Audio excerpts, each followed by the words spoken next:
Sebulan jelang pendaftaran Pilkada DKI Jakarta semakin hangat dibicarakan. Pasalnya Gubernur Petahana Basuki Cahayapurnama yang kerap disapa Ahok ini selalu membuat drama untuk mencari dukungan.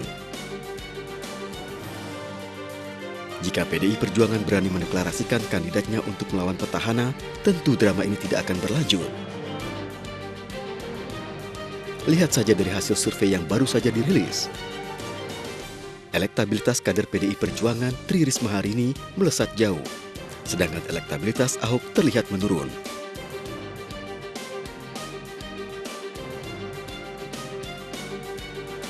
Karakter tegas, bersih, dan santun Tri Risma hari ini pun dinilai dapat mengalahkan Ahok.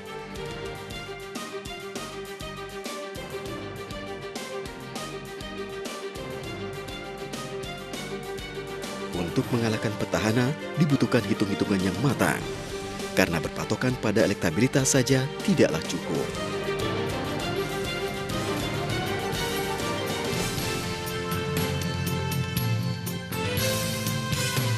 Matematika Pilkada DKI Jakarta tentunya bukan sebuah hitung-hitungan yang mudah karena ini adalah Jakarta, maka setiap parpol yang akan mengusung calonnya harus berpikir jangka panjang, tidak hanya 2017 tetapi juga harus memikirkan calon yang akan mereka usung harus menguntungkan dalam pemilu 2019. Dan 4 orang tamu telah hadir bersama saya malam hari ini. Di sebelah kanan saya adalah bakal calon Gubernur DKI Jakarta Rizal Ramli. Selamat malam Bang Rizal. Selamat malam Mario. Ada Ferry Juliantono, Wakil Ketua Umum Gerindra. Selamat malam Mas Ferry. Selamat malam Mas Aryo. Ada Bang Andreas Pereira, orang yang paling sibuk sekarang jelang penentuan nama Pilkada DKI Jakarta PDIP Perjuangan. Selamat malam Bang Andreas. Selamat malam. Dan Bang Henry Satrio, pengamat politik dari Universitas Paramadina. Selamat malam. Selamat malam. Bang Henry. Saya ke Bang Andreas dulu, sebagai partai politik yang terus dibicarakan, sesungguhnya apakah sudah ada nama dari PD Perjuangan hingga malam ini untuk siapa yang akan diusung? Ya, artinya di PD Perjuangan sebenarnya bahan mentahnya kan sudah ada semua. Itu bahan mentah dari 6 nama itu yang disaring? Dari 6 nama, kemudian dari perkembangan, dari dinamika yang ada di masyarakat. Artinya kita melihat ya proses ini dia berjalan terus. Gitu. Berapa persen Bang Andreas peluang Ahok untuk dicalonkan oleh PD Perjuangan? Ya saya nggak mau bilang persentase gitu seperti itu kan. Karena itu tadi kalau kita lihat misalnya faktor elektabilitas ya. Kalau elektabilitas ini kan sesuatu yang sifatnya tidak permanen gitu. Naik turun ya, fluktuatif. naik turun. Tapi juga harus kita perhatikan aspek kualifikasi individu dari figur-figur yang muncul. Karena itu yang permanen gitu. Dan saya kira masyarakat perlu memperhatikan juga aspek itu gitu. Dan di PD Perjuangan ya elektabilitas yang tidak permanen, yang fluktuatif ini hanya salah satu kriteria, bukan segala-galanya. Nah itu yang harus juga menjadi perhatian. Dan itu clue ya atau kata kunci ya. Artinya masih bisa siapa saja yang bisa didukung oleh PD Perjuangan. Persoalan pilkada buat PD Perjuangan, saya kira buat teman-teman partai yang lain, tapi buat di PD Perjuangan kan ini bukan barang baru gitu. Ini 2012 kami mengalami proses yang juga kurang lebih sama dan sekian ratus pilkada kita sudah lewati. Dan ya hasilnya tidak jelek, bahkan PDI Perjuangan hasilnya bagus gitu. Baik. Karena itu momentum itu penting gitu. Yang cepat mengumumkan itu tidak selalu menguntungkan gitu. Yang di belakang itu tidak selalu berarti. Maksudnya nyindir Gerindra. Ya bukan itu. Artinya tiap partai kan punya hitungan sendiri gitu. Tiap partai hitungan sendiri sesuai dengan konstelasi yang ada di dalam partai dan pilihan-pilihan yang ada. Baik. Gitu.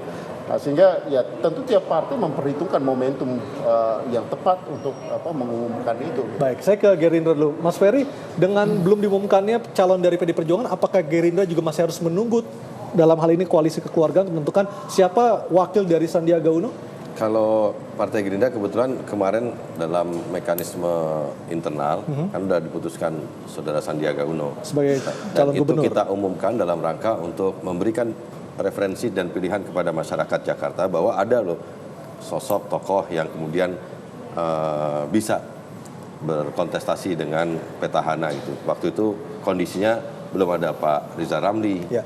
Masih beliau duduk di kabinet dan teman-teman yang lain. Tapi kemudian perkembangannya ini yang menarik adalah ketika PDIP itu kan sebenarnya ada 3 opsi. Opsi yang pertama itu memutuskan mendukung pasangan Ahok dengan Pak Jarot.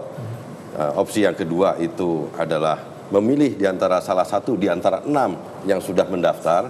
Nah, yang ketiga ini yang katanya penuh kejutan. Nah, saya berharap sebenarnya PDIP juga dalam rangka memberi kejutan ini, orang-orang tokoh-tokoh yang kalau lihat di survei tadi juga memperlihatkan, apalagi sekarang Pak Riza Ramli sekarang sudah tidak di kabinet dan posisinya memang menurut saya menjadi penting.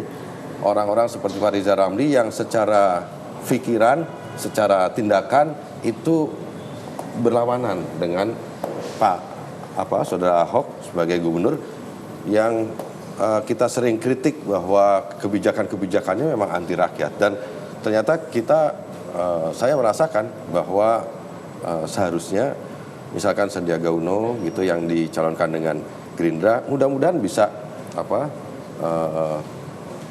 bertemu ya dengan partai lain termasuk PDI Perjuangan, dan syukur lagi kalau misalkan partai PDI Perjuangan itu juga mempertimbangkan dalam opsi yang ketiga itu orang-orang seperti Pak Riza Ramli gitu loh. Ya. Nah, saya merasa ini ada Pak Riza Ramli itu jadi energi buat kita juga bahwa sesuatu yang memang salah ini harus dilawan.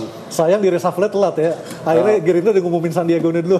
Iya makanya. Nah, PDIP yang belum terlambat mudah-mudahan dan masuk di opsi yang ketiga. Baik. Saya rasa Partai Gerindra juga terbuka, maksudnya kita tetap meminta dukungan juga dan terbuka untuk mengajak ke seluruh tokoh-tokoh, ke partai-partai dan lain sebagainya untuk kita sama-sama menghadapi situasi ini. Baik. Karena persoalan Jakarta yang sekarang didrive oleh Ahok ini berbahaya dan tingkat bahayanya itu terlalu sederhana kalau kemudian dikaitkan dengan soal pilkada. Baik. Bahayanya lebih besar. Sejauh ini sudah adakah lampu hijau atau pendekatan dari parpol-parpol kepada Anda?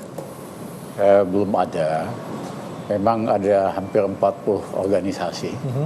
Dari organisasi pekerja, pemuda, mahasiswa, tadi forum RT RW, masyarakat dari Jakarta Utara yang datang membujuk kami supaya mau maju. Kami sendiri belum memutuskan. Karena banyak juga yang ngeledek. Menko, penasihat PBB, ya kan, bersama 3 pemenang Nobel, berapa kali jadi menteri, kok mau-maunya jadi gubernur di DKI. Tapi saya juga percaya kita itu nggak bisa hidup hanya modal gengsi. Karena yang paling penting manfaatnya apa sih? Kalau itu membawa manfaat yang lebih besar, ya kenapa tidak? Tapi kami masih dalam proses ingin mendengarkan aspirasi rakyat, merasakan pikiran rakyat di DKI, karena saya, Ferry, lain-lain di sini dulu rame-rame gusur Orde Baru dengan segala konsekuensinya. Tetapi kita juga belajar kalau hanya people power jatuh presidennya, habis itu kembali lagi kepada sistem yang lama gitu. Ya, yang lebih kekal, yang lebih bagus kalau ada gerakan rakyat yang betul-betul ingin perubahan supaya DKI lebih bagus misalnya. Nah, dalam posisi ini Anda hanya sekedar menunggu lamaran dari parpol ataukah Anda juga proaktif mendekati mereka? Parpol-parpol kita seperti Pak Andreas katakan udah canggih kok, udah pengalaman ratusan pilkada. Mereka punya monitoring system sendiri. Mereka tentu punya kriteria tadi, leadership, kompetensi, sesuai nggak dengan ideologi masing-masing partai. Dukungan dari masyarakat, integrity. Saya rasa kita jangan undermine kita punya partai. Mereka ini canggih-canggih, udah punya sistem untuk monitoring. Pada waktunya semua kan ingin menang. Kalau ingin menang harus sesuai dengan aspirasi rakyat. Baik. Mas Henry, sampai sejauh ini PDIP belum juga mau terus terang siapa yang akan mereka dukung. Apakah ini sebenarnya sementara di sisi lain Ahok dan pendukungnya justru sudah melemparkan pernyataan sesungguhnya mereka sangat percaya diri sekali akan didukung oleh Ketua Umum PDI Perjuangan. Ini sebenarnya posisi tawar-menawarnya seperti apa antara Ahok dan PDI Perjuangan? Kalau PDIP ini agak di atas angin karena saya mencatat pasca reformasi yang kadernya siap menjadi pemimpin ini memang baru PDIP. Makanya Pak Andreas ini santai-santai saja. Nah, Pak Ahok sebetulnya yang menarik karena kan dia sekarang posisinya kalau dari hasil survei Kedai Kopi, kelompok diskusi dan kajian opini publik Indonesia, kita menyebutnya tertahan. Jadi artinya dia berada dalam lingkaran margin of error aja. Jadi kalau kita survei, lihat hasil dari survei Februari, April, kemudian ke Agustus, adanya di angka situ aja 43 plus 47 gitu. Jadi adanya di situ-situ aja. Kenapa? Karena ya sekarang kan apalagi sekarang posisinya dia ini di pangku mati gitu. Tidak bisa bergerak, tergantung dari tiga parpol pendukung. Nah makanya sangat jelas kenapa Ahok perlu sekali dukungan PDIP untuk mendongkrak itu. Dan lagi Pak Ahok ini mengerti loyalitas paling tinggi di Jakarta untuk partai politik itu ada di PDIP. Sehingga siapapun yang diajukan oleh PDIP bakal menjadi lawan berat dia nantinya. Makanya akhirnya dia berusaha membuat move-move, manuver-manuver, isu-isu baru untuk memancing reaksi itu. Nah sayangnya banyak blundernya sekarang. Blunder dari pihak? Dari pihak Ahoknya. Misalnya yang baru saja kita saksikan bagaimana Ahok mencoba untuk meng-cancel kewajiban cuti bagi pejabat yang ingin berkampanye. Padahal itu sama-sama kita ketahui itu dibuat supaya pertandingannya fair play. Dan Ahok merupakan salah satu orang yang berbicara keras pada 2012 pada saat Foke juga nggak mau cuti. Jadi ini Pak Ahok ini yang saya bingung, ini kerap membuat blunder-blunder yang begitu-begitu gitu. Artinya ketika Pak Ahok dan pendukungnya mengatakan sudah mendapatkan restu dari Ibu Mega, itu hanya call tinggi saja. Gini, seperti itu. Waktu 2012 semua orang, opini publik juga sudah menyangka Foke ini akan didukung oleh PDIP. Kalau Mas Aryo ingat, waktu itu sempat ada panggung di Monas. Kemudian turunlah titah Jokowi PDIP. Bubar itu panggungnya. Nah, itu bisa terjadi sekarang. Makanya maksud saya begini, Ahok ini sudah menerapkan beberapa standar yang bagus juga selama jadi gubernur. Tapi itu saja kan tidak cukup. Dan apa yang dia lakukan sekarang, komunikasi politik yang seperti ini kan nggak baik juga sebagai pemimpin menjilat ludah sendiri misalnya. Kemarin bilang saya tidak butuh parpol, sekarang maju dari parpol. Nah kemudian kemarin katanya ada agenda lain bertemu dengan Bu Mega, tapi katanya hanya meminang Pak Jarod. Ya kasihan sekarang posisinya Pak Jarod lah. Dibenturkan langsung ke partainya, dibenturkan langsung ke rakyat konstituen PDIP, sementara Ahok tinggal menunggu. Seolah-olah sudah pasti dia menang. Nah ini yang bahaya. Kalau seorang pemimpin merasa dirinya sudah pasti menang, maka dia merasa apapun yang dia lakukan itu benar. Jadi konstelasinya gak baik juga. Dan perlu diingat, kemarin dari hasil survei, Ahok bisa kalah nggak? Bisa. 74% dari responden mengatakan bahwa calon-calon alternatif bisa mengalahkan petahana. 74% itu besar. Asalkan loh. siapa pasangannya, itu yang paling menentukan komposisi itu. Belum, kita belum menanyakan sejauh itu. Hanya kita tanya ini mungkin kalah nggak sih? 74% bilang iya.